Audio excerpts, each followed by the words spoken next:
नमस्कार, परत एकदा आपल्या YouTube चॅनलमध्ये तुम्हा सर्वांचं मनापासून खूप खूप खूप स्वागत आहे, ज्याचं नाव आहे कीर्ती रेसिपी। तर आज आपण बनवणार आहोत उन्हाळी वाळवणातील साठवणीचे उपवासाचे सांडगे। ते पण खमंग आणि खुसखुशीत कुरकुरीत लागतात।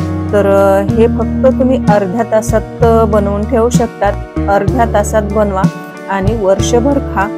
हे बनवायला खूप सोपं आहे। हे तुम्ही घरामध्येही बनवू शकतात आणि उन्हामध्ये सुद्धा हे वाळून ठेवू शकतात। रेसिपी दरवेळेस सारखी खूपच सोपी आहे आणि हे सांडगे अगदी थोडेसे तेलामध्ये टाकले की असे टम्म असे फुगतात, एकदम पांढरे शुभ्र होतात आणि मला खात्री आहे की ही रेसिपी तुम्हाला नक्कीच आवडेल। तर त्यासाठी पटकन एक लाईक करा, जास्तीत जास्त मित्रमैत्रिणींना, नातेवाईकांना ही रेसिपी शेअर करा।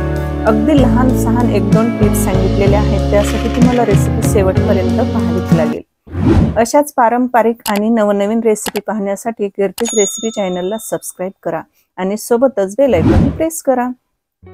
तर चला मग उशीर न करता आपण लगेच रेसिपीसाठी सुरुवात करूया। आता इथे आपल्याला सुरुवातीला हा साबुदाणा भिजत घालायचा आहे। तर आता इथे मी साबुदाणा बघा रात्रीचाच पाण्यामध्ये भिजत घातला होता। 2-3 पाण्याने स्वच्छ असा साबुदाणा धुवून घेतला आणि नंतर तो भिजण्यासाठी लागेल एवढं पाणी ठेवून तो झाकून ठेवला।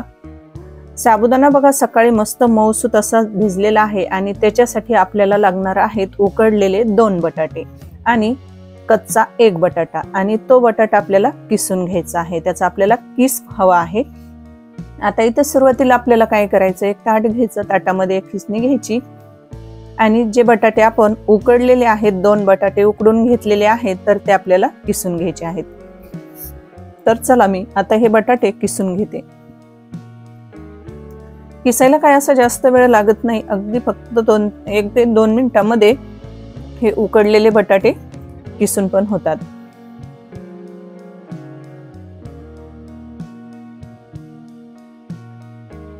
अगदी झटपट बनणारी ही रेसिपी आहे। याला काही जास्त पसारा करायची गरज पडत नाही। अगदी कमी साहित्यामध्ये ही रेसिपी तयार होते। आज म्हटलं चला उपवासाची आपण आगळी वेगळी अशी नवीन सिक्रेट 1-2 टिप्स सहित ही रेसिपी मित्रमैत्रिणींना शेअर करावी। तर चला इथं बटाटे बघा उकडलेले आपण किसून घेतलेले आहेत आणि त्याच्यामध्ये आपल्याला हा भिजवून घेतलेला साबुदाणा घालायचा आहे। आता हे मिश्रण आपल्याला मिक्स करण्यासाठी एक थोडंसं मोठं ताट हवं आहे। तर मी मोठं ताट घेतलं, त्याच्यामध्ये बटाटे किसून घेतले, त्याच्यामध्ये भिजवलेला साबुदाणा घेतला आणि जे आपण एक कच्चा बटाटा आहे तर ते किसून पाण्यामध्ये टाकलं होतं, कारण कसं तो किसा म्हणजे बटाटा लाल पडू नये, काळा पडू नये म्हणून। तर त्याच्यामध्ये पाण्याचा अंश देखील ठेवायचा नाही, राहिला ना पाहिजे। त्या हाताने असं दाबून दाबून त्यातलं आपल्याला पाणी काढायचं आहे आणि तो बटाट्याचा किस या साबुदाण्यामध्ये घालायचा आहे। अगदी मोठा मोठा किस पडलेला आहे।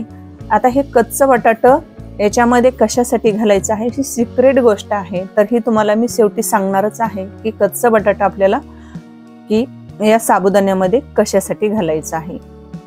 आता एका ताटामध्ये बघा पूर्ण मिश्रण घेतलेलं आहे, साबुदाणा आणि बटाटा। आता याच्यामध्ये घालायचं आहे लाल तिखट। तर थोडंसं चवीनुसार लाल तिखट घालायचं आहे आणि चवीनुसार मीठ देखील घालायचं आहे।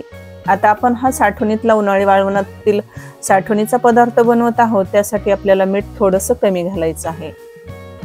आता इथं लाल तिखटाच्या ऐवजी जर तुम्हाला हिरवी मिरची घालायची असेल तरी सुद्धा चालेल, आणि जर तुमच्याकडे उपवासाला जिरे मोहरी खात असतील तर तुम्ही जिरे देखील घातले, जिरे मोहरी घातले तरी सुद्धा चालतं। आमच्याकडे कसं उपवासाला फक्त तिखट आणि मीठ खाल्लं जातं, म्हणजे उपवासाच्या पदार्थामध्ये, त्याच्यामुळे आमच्याकडे जिरे किंवा मोहरी उपवासाला खात नाहीत। आता हे अलगद असं आपल्याला काय करायचं आहे, हाताने चुरून घ्यायचं आहे।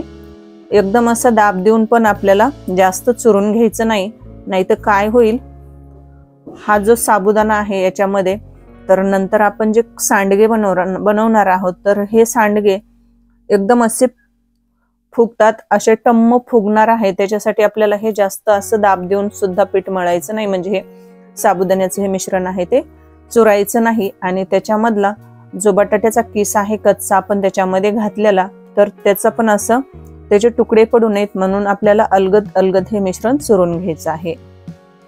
मस्त असा गोळा इथं मळून झालेला आहे।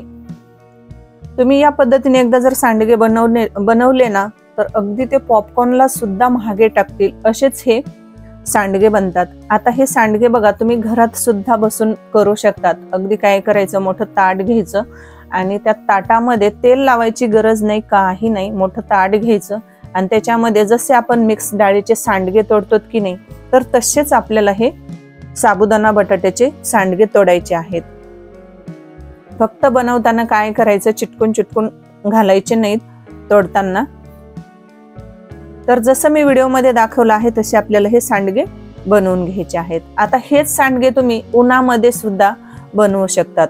आता कसं घरामध्ये हे ताटामध्ये बनवायचे आणि ताट हे टेरेसवर नेऊन उन्हामध्ये ठेवायचे, तर सांडगे 2 दिवसात फक्त वाळण्यासाठी याला आपल्याला टाइम लागतो। आता हे तुम्ही ताटात असे बनवून नंतर ताट उन्हामध्ये ठेवू शकतात किंवा तुम्ही उन्हामध्ये सुद्धा हे सांडगे बनवू शकतात। आता इथं मी बघा ताटात पण बनवून दाखवणार आहे आणि उन्हामध्ये सुद्धा मी पॉलिथिनच्या कपड्यावर मी ते पण बनवून दाखवणार आहे। तुम्ही तुमच्या सोयीनुसार बनवू शकतात, घरात सुद्धा बनवू शकतात। फॅनच्या हवेला सुकत घालायचे 1 दिवस आणि नंतर कडकडीत उन्हाला 1 ते 2 दिवस वाळवून घ्यायचे। बनवताना आपल्याला सांडगे थोडे छोटे छोटेच बनवायचे आहेत, म्हणजे तळल्यानंतर ते असे टम्म असे फुगतात। आता इथं पाहू शकतात बघा मी ताटामध्ये पण बनवून घेतले आणि टेरेसवर बघा मोठा एक पॉलिथिनचा कागद अंथरला आणि त्याच्यावर सुद्धा हे सांडगे खूप मोठे असे मी इथं बनवून घेतलेले आहेत। आता हे आपल्याला कडकडीत उन्हामध्ये 2 दिवस वाळवून घ्यायचे आहेत, म्हणजे कसं वर्षभर हे खराब होत नाहीत, वर्षभर हे टिकतात। चला आता हे 2 दिवस मी कडकडीत उन्हामध्ये वाळवून घेते। आता इथं पाहू शकतात 2 ते 3 दिवस मी हे सांडगे उन्हामध्ये वाळवून घेतले आणि ताटामध्ये भरून आणले, तर एकदम असे कुरकुरीत झालेले आहेत, असे कडक वाळून झालेले आहेत। आता हे तुम्ही एखाद्या बंद डब्यामध्ये भरून ठेवू शकतात आणि उपवासाला कधी सुद्धा अगदी मूठभर तुम्ही तळले तर ते अगदी ताट भरून होतात आणि पोटभरीचा सुद्धा फराळ होतो। तर चला मी तुम्हाला लगेच हे सांडगे तळून पण दाखवणार आहे। अगदी पॉपकॉर्नलाही महाग टाकतील एवढे हे सांडगे टम्म फुगतात, पांढरे शुभ्र उठतात आणि 2 ते 4 पटीने फुलतात। तर पहा तेलामध्ये अगदी थोडेसे सांडगे सोडायचे आणि बघा तळल्यानंतर एकदम आहे की नाही सोपी, म्हणजे आणि आहे की नाही ही रेसिपी एकदम पॉपकॉर्नला सुद्धा महागे टाकील अशी। तर पाहू शकतात एकदम पॉपकॉर्न सारखे पांढरे शुभ्र तळल्यानंतर उठलेले आहेत आणि एकदम असे टम्म फुगलेले आहेत। याच्यामध्ये अजिबात तेलकटपणा राहत नाही, तेल राहत नाहीत, खायला खुसखुशीत कुरकुरीत लागतात। आणि असे तुम्ही थोडेसे सांडगे तळून घ्यायचे, त्याच्यासोबत थोडेसे शेंगदाणे तळून घ्यायचे उपवासासाठी, फराळासाठी, उपवासाच्या दिवशी फराळासाठी थोडेसे सांडगे तळून घ्यायचे, थोडेसे शेंगदाणे तळून घ्यायचे आणि मस्त सोबत 1-2 मिरच्या तळून घ्यायच्या, मग मस्त पोटभरीचा फराळ होतो। तर मैत्रिणींनो मला तुम्ही एक सांगा, आणखीही तुम्ही आपल्या चॅनलला सबस्क्राईब केले की नाही? नसेल सबस्क्राईब केलं तर पटकन सबस्क्राईब करा, वाट कसली बघताय।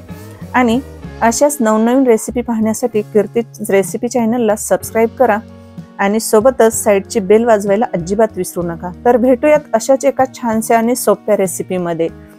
तोपर्यंत स्वस्त खा आणि मस्त राहा। तर भेटूयात अशाच एका नवीन रेसिपीमध्ये। तोपर्यंत बाय सर्वांना। वेळात वेळ काढून रेसिपी पाहिल्याबद्दल तुम्हा सर्वांचे मनापासून खूप खूप खूप धन्यवाद। तर बाय बाय सर्वांना।